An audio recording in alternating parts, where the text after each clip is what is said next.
What's up, everybody? Josh Armijo here. Hope everybody's doing good and well and stuff. I got an Arsenal inventory update to do for you. CDs this time around. Some old, some new, and maybe just a few things that are really, really rare. Let's get this underway. The first couple of CDs I got from Comatose Music, and this is another addition to my Immolation discography. I'm pretty much one more album away from having a full discography as far as full lengths are concerned, and this is just another one to add to the books.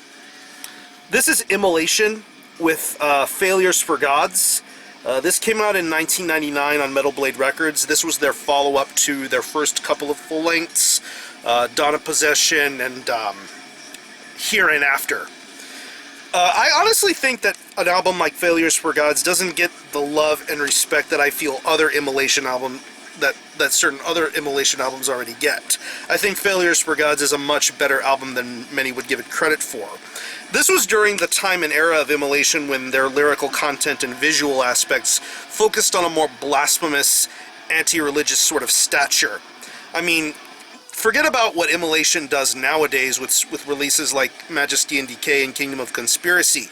The first four Immolation albums really brought forth an evil sort of idea and presentation. I mean, even Close to a World Below is just as amazing. But going back to Failures for Gods, I think this is a really underrated Immolation record.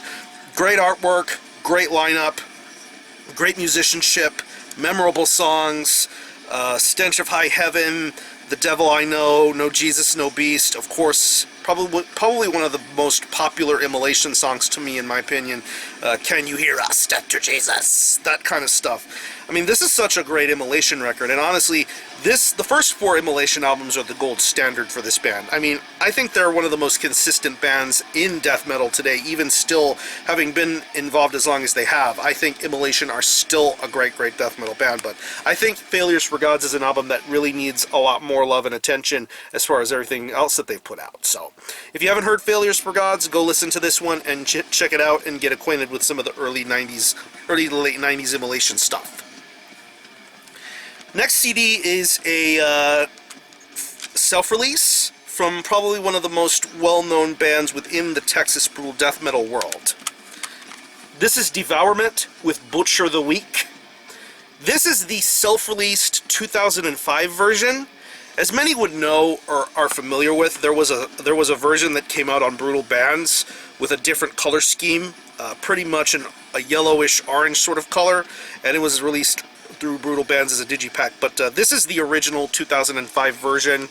The difference between this version and the reissue is the fact that there's more of an involvement from the guitar player that was involved in this release, Ruben Rosas, because he was originally the vocalist for Devoured, and he is nowadays. But back then he was still handling guitar and not getting involved vocally as much. That's what Mike Majewski was for. But they brought in a new drummer. Mike Majewski was doing the full vocal stuff. Ruben Rosas had way more involvement when it came to doing the vocals and other stuff, so you can tell there's a major difference in style and presentation when it came to the versions of both Butcher the Weak releases. I think both of them are very solid, but this one has a very more natural and raw sort of feeling for it. I mean, probably some of the more memorable and controversial songs to come out of Devoured came on Butcher the Weak. I mean, songs like Serial Cocksucker, Autoerotic Asphyxiation, Fuck Her Head Off, even a reworking of the original Baby Killer song, which of course is the Devoured song to end all Devoured songs with Baby Killer. The original version is the best one, but the ones that are on this version of Butcher the Weak is pretty solid. Still a great record. I don't think it's their best by any means, but I still think this is a really important piece of Texas death metal history right here. So, and this version isn't really easy to come by nowadays, so I was kind of lucky to find that on Comatose, so thank you, Steve, for hooking me up with this. So, yeah, Butcher the Weak by Devoured, this is the self-released version. This next set of CDs I got from Deep Send Records. They're currently having a 20% off sale that lasts until the end of this month of February. And I have one more particular thing from Deep Send to show, but I'm going to do that for a separate video. So I'm going to show you the first part of what I got. This first CD is from a band that I feel does absolutely no wrong to me. They are a flawless band in everything that they've ever put out. This is TEITANBLOOD with the compilation Black Putrescence of Evil. What this compilation is pretty much their 2004 demo. Genocide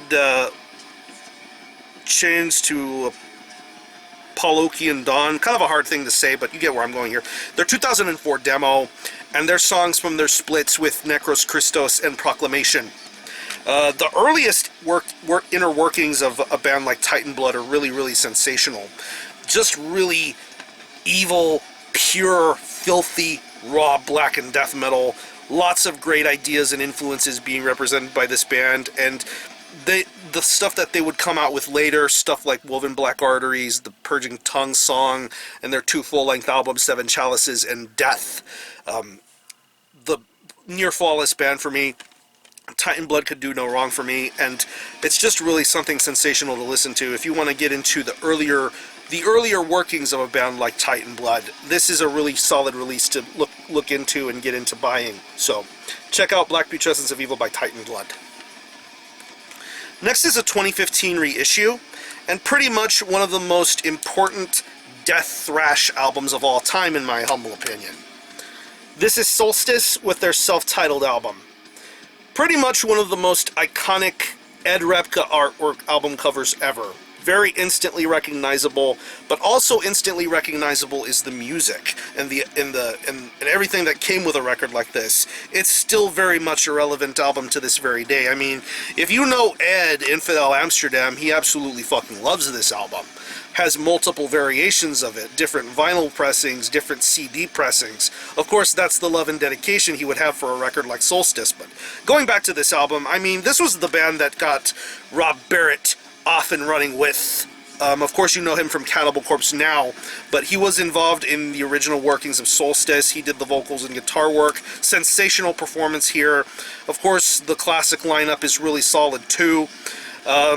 Songs like Transmogrified, the Carnivore cover, Suck My Dick, Eternal Viking, Cataclysmic Outburst, just some great, great songs, and they still hold up all this time later. This includes their 1991 demo and a brand new song with the current lineup. Solstice can bring the noise live nowadays. They are really, really awesome, and Solstice still mean a lot to the metal underground. So if you have never heard this release, I would look into giving it a shot. I think this is still a very important piece of death metal with thrash. Solstice this is a classic album.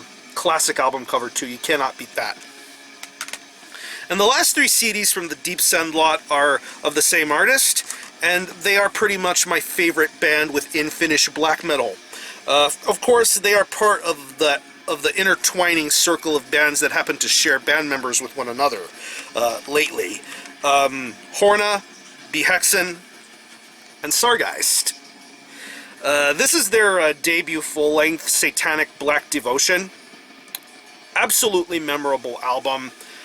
Very memorable songs too. I mean, Black Fucking Murder, Panzer God, just some amazing songs. Probably some of the rawest stuff you'll hear is from the earlier workings of Sargeist, even going back even further to the Tyranny Returns demo. Just some incredible Finnish black metal. Of course, you have the inlay out here, the CD. Very incredible debut, and I would think after this debut, they would get better and better from there. And they did sure do that with Disciples of the Heinous Path.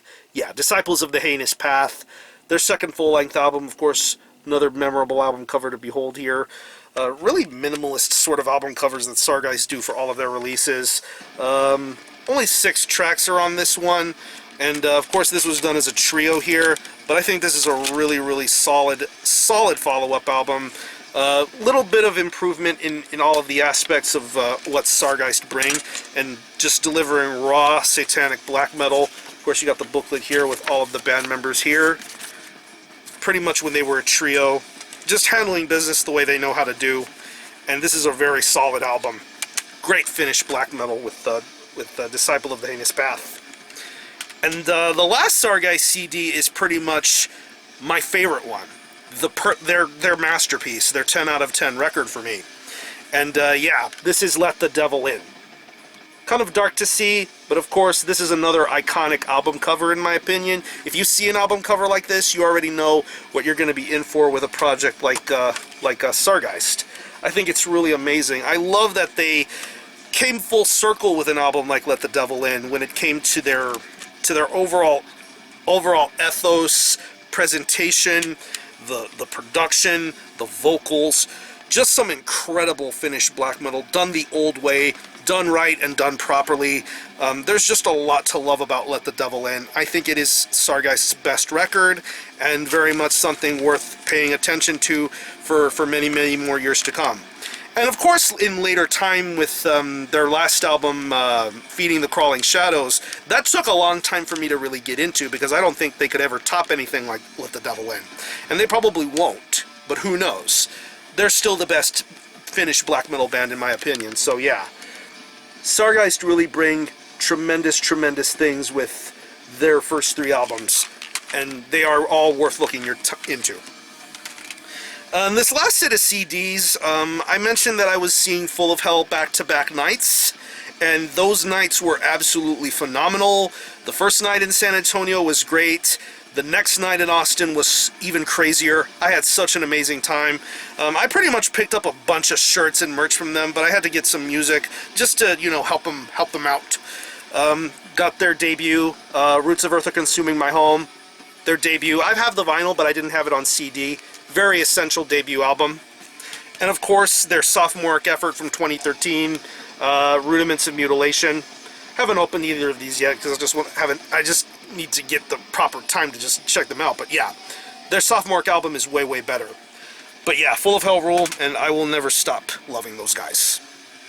And last but not least are some rarities that I got from my friend Champ, who is the singer for Kill the Client and pretty much debuted a new band called Black Ops. Really, really awesome apocalyptic sounding noisecore. He had been telling me that he had wanted to part ways with some black metal CDs that he felt I would have more enjoyment from than he ever did, because he really is not a fan of black metal, but he knows I am. And he wanted to hook me up with something. He had been promising me something like this for almost a year now. But now he finally gets to give me these CDs, and once I saw them, I flipped out and I freaked out. I didn't know what to think. I was so humbled and thankful. But yeah, these are some first press rarities. And I don't know how they would feel to you, but it means a lot to me to have something like these. So let me show you the first one. This is Marduk with their Fuck Me Jesus demo, EP, whatever you want to call it. This is the 1994 Osmos Productions Slimline CD press. CD's in pretty good shape. You have the principal band members. You got Morgan right there. Credits right there. The early workings of Marduk are just insane, even before they did Dark Endless and Opus Nocturne and Panzer Division Marduk, Heaven Shall Burn When We Are Gathered. Just the earlier workings of how amazing a Swedish black metal band Marduk really are. And that release is just insane. Another iconic artwork piece, album cover or whatever. And this last CD is a band that Champ really likes, but he gave this CD to me and I was pretty shocked. I have this CD already, but this is a first press, and this is something that makes it all the more special. This is Absu with Terra. 2001 Osmos first press, and if you can see real clearly, this is signed and autographed by the band. Very thick booklet with detailed lyrics and ideas. I think this is probably one of the best Absu releases to ever come out. Great CD, you got all the band members, you got Prescriptor, Equidin, I forget the name of the third dude, but he signed this too. Amazing, amazing album. Lots and lots of detail and creativity. Probably one of Absu's best works. I can't really think of what the best Absu album would be because they have so many fucking good albums. But yeah, Terra is a masterpiece in its own right, and yeah. Champ, thank you so much for these. I will take very good care of these, and these will never be heard by anyone else but me. These are just for me, so thank you very much, Champ, for that. So yeah, I'm going to leave you selected links in the description box to some of the bands I talked about in this video. If you have any thoughts or opinions on some of these releases, definitely let me know and let's talk about it. So I'm going to conclude this video. Thank you very much for watching. Thanks for checking out my channel. Until the next time, Armijo out.